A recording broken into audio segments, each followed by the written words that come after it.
We're here at RAGT22 with the amazing superstar, Sylvia Day, who I've known forever, but we haven't seen each other for a while. Yeah, I don't think anybody's seen anyone for a while. Yeah.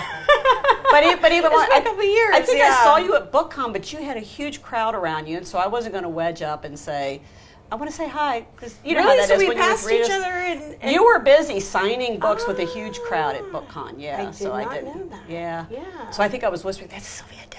Oh, but no. Yes. No. I wouldn't even be published right now, I don't think, if it weren't for you. Oh, so, gosh. No, you have to explain that because nobody's going to understand that one at all. My first publishing contract came about because Lori did a contest on her website. And she allowed anybody to upload the first 3 pages of their story. And she would read through and pick 20 finalists. And those 20 finalists would go to her editor, Kate Duffy. And I was one of those 20, and out of the 20, I was the one who got my book published. That brought my smile back real quick. Yeah. I mean, it was amazing. It was an amazing opportunity to be put in the hands directly of an editor, and not just any editor, but Kate. Yeah, she was amazing. To this day, set the bar so high that nobody's been able to meet it. Yeah. I miss her every day. I do too. She was one of the few editors that I was also close friends with. Yeah. So I like my editors, but I don't think I've been close friends with another editor like I was with Kate. She would call me and say, the eagle has landed, which meant, this is back when we had to mail our books. We didn't have email because I'm old. Oh, no, I remember that. Trust me. Such a pain. It's so expensive. And she would say, the eagle has landed. And then that evening, she would tell me that she'd read it and what she liked and didn't like. So I knew that she'd actually read it. She was just a force. Right. You know, just loved it. Yes, I agree. And that 100%. contest, when I did that, there were several authors I could name that were involved in that. But I mean, your eye, really. I mean, if you ever wanted to switch sides and be on editorial, I mean, pretty much every one of those 20 selections are now published authors and have been published. But you know what I did? I mean, that's pretty amazing. RWA, which was the only place you really knew where to reach and knew who the editors were and stuff, they had such strict guidelines that were listed on how to submit and how to do this, and like it has to be this size margin or it got kicked out. All credit to RWA. I understood why they had to have those standards. But I thought, gosh, I can never really figure out what any of that is. So once I was published, I thought, I just want to see good stories, and I don't care how they send it. And so that's what happened. I asked Kate Duffy, I said, if I do this and I pick the ones that I love, will you read them? And she was, I don't know another editor that would say that. And she said yes and did, and bought most of them, I think. You know? Yeah, eventually, most of them ended up writing for Kate at some point or another. If it wasn't that book, it was always like, send me something, keep sending until... Yeah, she was impressed enough with the voice and the style. Yeah, and for those you to be able to pick those people out in 3 pages... Well, I mean, that's pretty crazy, right? To be able to have that level of, like, stick-to-itiveness of, I know this person is going to be something. It was just whatever really entertained me. All of us as readers, you pick up a book, you don't want to have to get 20 pages in to decide if you're going to enjoy it, Yeah. You want it to grip you right off, and so that's what it was. So you gripped me right off. I was gripped, yes. Well, I appreciate the opportunity still to this day. I don't think I would have, even if I had gotten published at some point, I don't know that I would have been published with Kate. And that was really life-changing for me. She was. To be with her. And she, for anyone that doesn't know, she passed away. And I think every author who ever had her has mourned her multiple times. There are still times when I think about, I don't call anybody. I hate the telephone. But there are still times when I'll think, I'm going to call Kate. And I think I can't call Kate. Right? Because Kate's been gone a long time. Yeah. Yeah, she's still in my phone. And I've had like 20 phones since then. Yeah. She's still my Facebook friend. Yeah. So every once in a while it pops up and it's just like a little moment. Yeah. Yeah. It's sad. Boy, things have changed since then. Gosh. I know. That was a gazillion years ago, and now you are this amazing superstar. And well, that's readers. It's readers taking a chance and buying my books, I mean, really, I'm because so they grateful know when they read something what they love, Yeah, and feedback, of course, and I love that it's when I started writing, I was still writing letters to my favorite authors, as in writing letters and sticking them in the mail Yeah. and sending them to their publishing house and hoping that somehow it got routed there. The immediate interaction of being online is just, it's been really wonderful. It's like a whole different world, isn't it? Yes. Yeah. Yeah, absolutely. People that don't know, back when we started, it was costly to print out a book, and then you had to print out a copy for yourself because the post office might lose it, and you want to make sure it did. And then the postage was expensive to send it to where it had to go, and then you would sometimes wait 6 months to hear back from someone whether or not they liked it or not. But I'm talking about before we sold. It was a grueling process. It was, yeah. I had a dot matrix printer. Yeah. And so when I'd start printing out a manuscript, I had to set it for 2 to 3 days before I was going to mail it because it would take that long for it to come through. Yeah. It was like really bad. And now sometimes I still have, a foreign country will contact my agent and be like, we want to publish this book. And I'll be like, I don't have a file for it. We're going to have to talk to the publisher and try to get a file because it's on a floppy drive. Right. Like a floppy. That nobody uses anymore, right? I still have them because, But what would you do with them? Yeah, what do you do with them? I know. I still have mine too because I want them in the wrong hands. But I've got whole things of those hard disk things that we don't use anymore. Yeah. And I remember when they first got the little flash drive things, I hated those because I knew I'd lose them. I Weird needed thing something was, I got didn't hold. realize it got corrupted. Yeah. So I would save stuff on there and think, oh, it's safe. And then the next time I put it in, it would be dead. Garbled up, yeah. Yeah. And it gone, totally gone. So that's one of the big stresses with writing. What's another big stress for writing that you know? I always feel like I'm not where I want to be with the story, with the characters, with my own technique, my own skill level. I'm too much of a perfectionist, I think. And so it takes me a long time to reach a point where I feel like, this is okay. In the meantime, I'm mentally, beating myself up. There's some days I wake up and go, oh, I love it. Yeah. But most days I wake up and go, this is horrible. I'm terrible. I'm a hack. Nobody's going to read this. Don't you think that's most authors, though? We're our own worst enemies. Yeah, I think we all struggle with that. I think if you stop struggling with that, if you get to the point where you're sitting down and you're writing books and every time you're going, this is brilliant, this is wonderful, it's time to quit. Yeah, then you've lost your knack for it. Yeah, Because exactly. we need to be critical of ourselves. God knows if we're not, the editors will be, and then the readers will be. So it's better to catch it as you're writing it than to pass it on. Yeah. Exactly. Yeah, I think that's probably the hardest thing to get over. And then the whole idea of the sophomore slump, for me, that's every single book. Yeah. I'm 30, 40 books in, and it's just like I still have the sophomore slump with every single book. This is the book where I'm going to become a failure. Yes. Yeah, every book, yeah. Yes, exactly. Yeah. It's hard. It really is. hard. It's a huge mental struggle, I think, sometimes. Emotional, mental, Absolutely. And there's always the impression that once you reach a certain level of success, you just coast. Yeah, I know. But it's not true because then you get kind of pulled out, and then your publisher starts weighing your success or what you're doing off of yourself. Right. You become your own measuring stick, and that's harder. It is, yeah. It's harder than being part of the pool and being measured against everybody else. Yep. So then you're like, oh yeah, now they're like, oh, this was her most successful book. Every book's got to be that book. And it's like, how do you do that?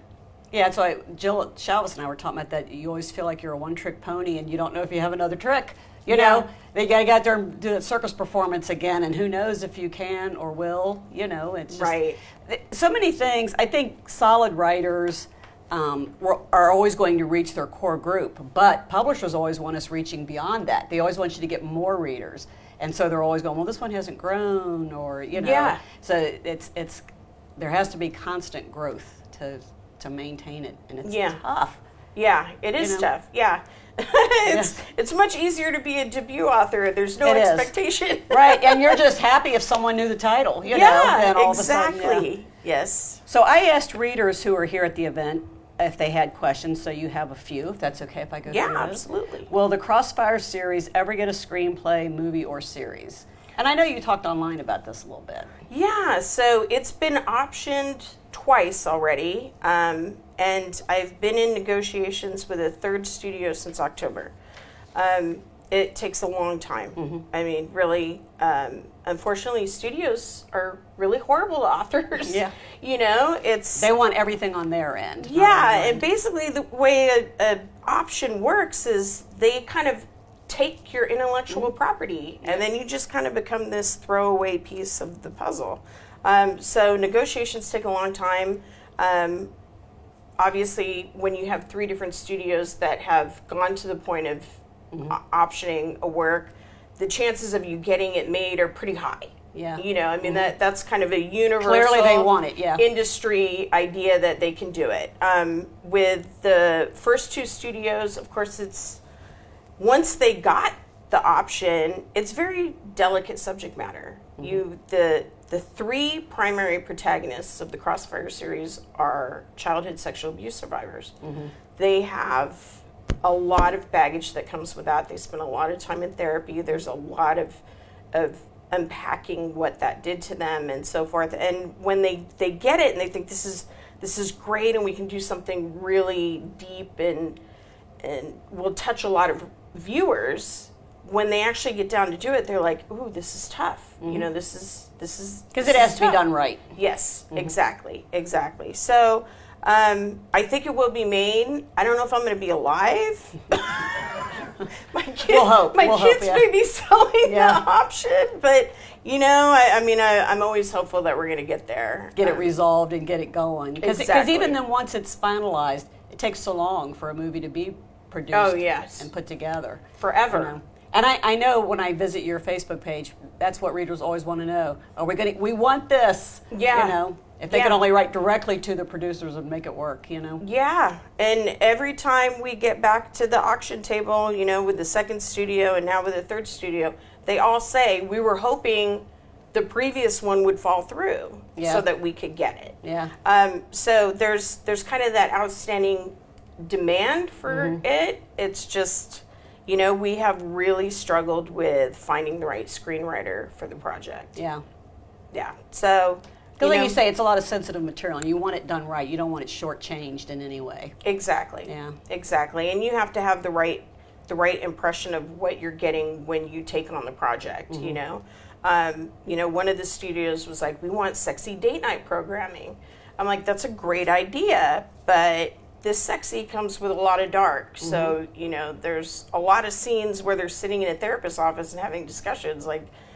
And they're important scenes that need to be represented. Yeah, exactly. So, you know, it's always a possibility, you know, and we're... Hopefully we'll get it worked out. Do you share quickly on Facebook? So, like, if you get solid news, will that go out right away, or will you sit on it a while? Once the studio says I can. So, like, with the second studio, they didn't want me to reveal who they were until they made their announcement. Yeah. After 2 years of development and multiple screenwriters coming in to tackle the property, they couldn't get it done. And at that point, they were like, we're feeling like we're not going to get there. So, I'll never be able to say who the second studio was because... See, now I really want to know. Yeah. Yeah, and I won't be able to say if I work through with the third studio. Because I can't keep a secret, so don't tell me. I won't be able to say anything until they make their announcement either. So, I mean, that's kind of one of those things. It's another thing that you kind of deal with when you option your material is they try to put clauses in there to avoid the Anne Rice thing of, I didn't like Tom Cruise in this role. Yeah. So they're like, don't say anything about... Don't talk about this. Don't talk about what you didn't like. Don't say anything. And, you know, as writers, you know, we're trying to say, we should be able to say, that went off the rails. Yeah, yeah. That went off the rails really quickly. You know, can we fix this? Or if not, be able to say publicly, I don't know what they did in that episode, but it was horrible, and that's not my book. And well, and so, some people might not realize, they probably do realize this about you, but you're a very, very savvy business person also. So you're not, like, I'm a ditzy creative person. I don't do any business stuff. I leave that up to, but you're very no keen way you've been doing this long and be ditzy whatsoever, but I'm tough, yes. Yeah. I am. I'm very tough. I'm very vocal. My entertainment attorney says, Sylvia, I got to tell you, you are the bluntest client I have. Did you used to be a lawyer? No, Okay.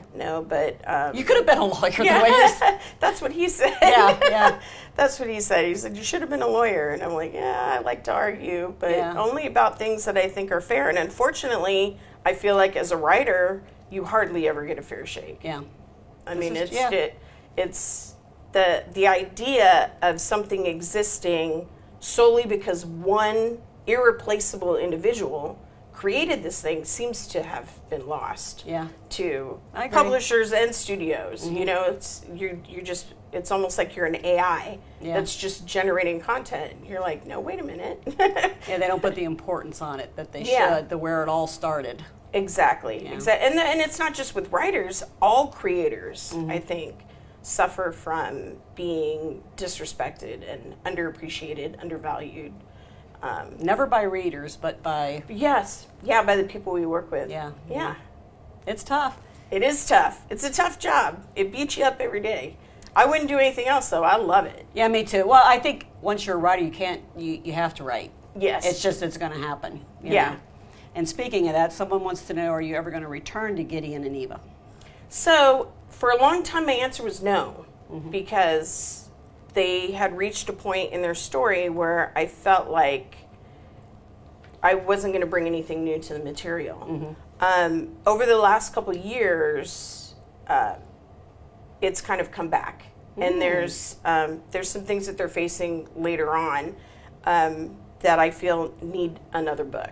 Nice. So at some point I'll get to it. Right now I'm in the middle of another series, which launches next year. Nice. We'll have 2 books out next year. So for people who've been waiting a long time, Do you have titles or? It's So Close and Too Far. Oh, I like that. Yeah, Nice. yeah. So Nice. those are finally coming out next year. There was a lot of me just not being in the right headspace, and the pandemic I just took the first year of the pandemic off. Yeah, it was tough. Yeah. I was like, I need to focus on my family. My daughter didn't get to graduate. Yeah. I mean, it was like a whole bunch of stuff going on with Yeah, the kids. so many things got robbed. Yeah. You know. Mm-hmm. Yeah. Exactly. So I felt like I really needed to focus on that. And I had, a very serious conversation with my publishers. Are you going to try to release a book for me during the pandemic? And they said, no, because the bookstores are closed. Yeah. I mean, this is like, the early part of the shutdown. Their Right. bookstores are closed, and we're not going to do a digital Right. only release for you. And even when they were opened, a lot of times they didn't have workers to put the books on the shelves. And if they had workers, they couldn't get the books to the workers because the harbors were shut down. I mean, it was just a crazy chain of events. Yeah. That just affected everything. Everything, absolutely. So then I'm like, listen, if you guys aren't going to put it out, I'm going to take the time, Yeah. And it was a really good opportunity for me to do that. And spend some time with Recharge the and- kids. Yeah. Mhm.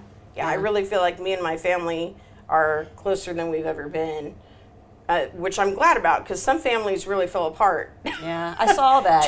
during spending too much time together and realizing, well, we're family, but I don't like you that much. In Well, in my case, I spent time with my family, and we realized, you know what, we're not We just love you family. guys, We yeah. really like each other. Yeah. I really like my kids. My kids really like me, so it I was saw great. where there was the conflict in some families where some believed in vaccinations, some didn't, and people would fight about it. And I was just like, I love my family. They can make up their minds in their own way. My husband and I are vaccinated and boosted, but I've never been one about telling other people what they had to do. Right? I want to Yeah. see my grandbabies. I want to see my kids. The ones that weren't vaccinated said, we're going to see you from out here on the porch through the screen door because we don't want to get you sick, Mom. And that was, I think everybody, it was ripe for arguments and family to fall apart, and that was a shame. Yeah, it was. And I so- agree. Yeah. And I'm that big mother hen that wants them all together, and Yeah. friendly and seeing each other and from now until eternity. Yeah. I was really lucky that my fledgling ducklings came home, and I felt safer with everybody there. And yeah. Protected, you could keep an eye on them. Yeah. This is a difficult question, and then I have an odd question, but I'm going to ask you the odd one first. What's your favorite color? I have no idea why. Blue. Well, that was easy. See? Yeah, blue's my favorite color. Do you wear a lot of blue? Is that why this person asked us? I have a tendency to buy a lot of blue. Yes. Yeah. See, I tend to go black on everything. I mean, everything in my closet, love shades black, of black and though. blue jeans. So. Black is so classic. I mean, you can never go wrong with it. Well, I got blonde hair, so I've always got hairs on my black stuff. And then the other one, this is a writerly one. What's your number one piece of advice you would give to a new author? Write to your heart. It's very easy to try to survey the landscape and go, ooh, this is selling really well. This is hot right now. Yeah, I should try to write that. The thing is, when readers pick up your book, they know if your heart was in it. They know if you were really connected to those characters in that story, and it's driving you. That story is driving you as you're writing it. They can feel that, the energy and the propulsion of it. It doesn't come across. You can write a really good book to trend, but it's not going to come across as a book that you are compelled to write. So I always tell people to focus on that. Don't worry about what's happening in the marketplace, because at the end of the day, what everybody's looking at in the marketplace is what's next. That's the constant conversation. You know, of course, it's easy to go, oh, rom-coms are selling right now. Submit a rom-com and maybe it gets picked up. Yeah. Is that going to launch you into the stratosphere? It might not, just because it's not this story that resonates with readers when they pick it up and go, wow, I could tell the author is like, you know, deeply into what's happening in this story. I mean, it's true too. It traditionally published. I'm not sure about indie, but if a certain thing is popular, by the time you write it, it sells and they publish it. It may not even be popular anymore. Oh, that trend may be over. So better just to write what you love and create your own little niche. You know. I talk to readers about that all the time, because they're like, "Is the book done?" I'm like, "Oh yeah, it's been done. When is it coming out? Next year." What? Yeah. Why does it take so long? It just takes a long time does. for a traditional publisher to release a book. It does, but they do a lot of work behind it. So, It's a lot. Yeah. Oh yeah. I mean, you've got long lead publications of 6 to 7 months that need the finished book before they can even think about putting out a review or an endorsement, you know, later on. Yeah. You're trying to get authors to read it. Authors are really busy. You know, you're trying to find time in their schedule.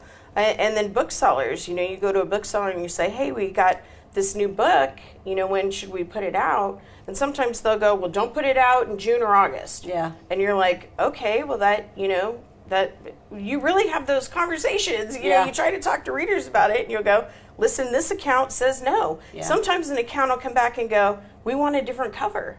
Yeah. And then everything stops.